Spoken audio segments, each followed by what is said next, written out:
तो क्वेश्चन है, अर्थशास्त्र का क्वेश्चन है और ये बहुत बार परीक्षा में पूछा गया है, तो उस क्वेश्चन को हम लोग लेके आए हैं। तो चलिए देखते हैं। क्वेश्चन नंबर 1 दिया हुआ है कि एक अर्थव्यवस्था की 3 मुख्य केंद्रीय समस्याएं क्या है। तो कोई भी अर्थव्यवस्था का केंद्रीय समस्याएं होती है, ठीक है। तो यहाँ कहता है 3 मुख्य केंद्रीय समस्याएं। तो 3 मुख्य केंद्रीय समस्या, इसका आंसर आप अपने भाषा में लिखना चाहेंगे तो लिख सकते हैं, नहीं तो आपको हम बता रहे हैं ऐसा ही आप छाप सकते हैं, ठीक है। तो चलिए, अर्थव्यवस्था की 3 केंद्रीय समस्याएं इस प्रकार से है। पहला, देखिए, पहला समस्या होता है कि किसी भी अर्थव्यवस्था का पहला समस्या ये है कि किन वस्तुओं का उत्पादन किया जाए और कितनी मात्रा में किया जाए। ये पहला समस्या है, ठीक है। किन वस्तुओं का उत्पादन किया जाए और कितनी मात्रा में किया जाए, ये जो पहला समस्या है, इस समस्या का संबंध आप इसमें और सिर्फ इतना लिखना है, ठीक है। और चाहे तो आप इसमें अगर 5 नंबर वाले प्रश्न पूछे तो इसमें ये जोड़ दीजिएगा कि इस समस्या का संबंध विभिन्न वस्तुओं के उत्पादन के बीच चुनाव की है। मतलब कि विभिन्न वस्तुओं के उत्पादन के बीच एक चुनाव करना पड़ता है आपको कि किसकी अधिक मात्रा में चुनाव करें, किसकी अधिक मात्रा में उत्पादन करें। एक अर्थव्यवस्था में यह निश्चित करना होगा कि वह किन वस्तुओं का उत्पादन करें, जैसे उपभोग वस्तु या पूंजीगत वस्तु, युद्ध की वस्तु या सार्वजनिक वस्तु, शिक्षा पर व्यय या सैन्य पर व्यय, ठीक है। ये सब दिमाग में चलने लगता है कि किसकी अधिक मात्रा में हम लोग उत्पादन करें, शिक्षा के लिए या सेना के लिए, ठीक है, किसकी।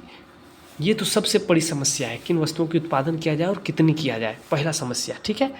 दूसरी समस्या है, यहाँ पे देखिए दिया हुआ है, दूसरी समस्या है कि वस्तुओं का उत्पादन कैसे करें, कितना किया जाए, ठीक है, पहली समस्या थी। लेकिन दूसरी कि वस्तुओं का उत्पादन आप कैसे करें, ये दूसरी समस्या है। तो इसका आप कैसे करें, इसमें से देखिए क्या कहता है कि इस समस्या का संबंध, जो ये समस्या, इसका संबंध उत्पादन की तकनीकी के चुनाव से है। जो उत्पादन की तकनीकी है कि कैसे उत्पादन करेंगे, ठीक है, इसकी चुनाव से है। एक अर्थव्यवस्था को यह तय करना होगा कि वह उत्पादन की किस विधि का चुनाव करें, पूंजीगत तकनीक या श्रमगहन तकनीक। यहाँ तक कि कृषि कार्यों में भी तकनीक के चुनाव की समस्या आती है, ठीक है।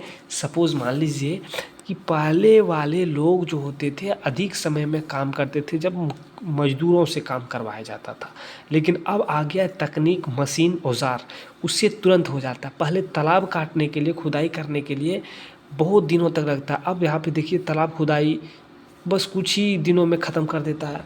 तो तकनीक हो गया ना।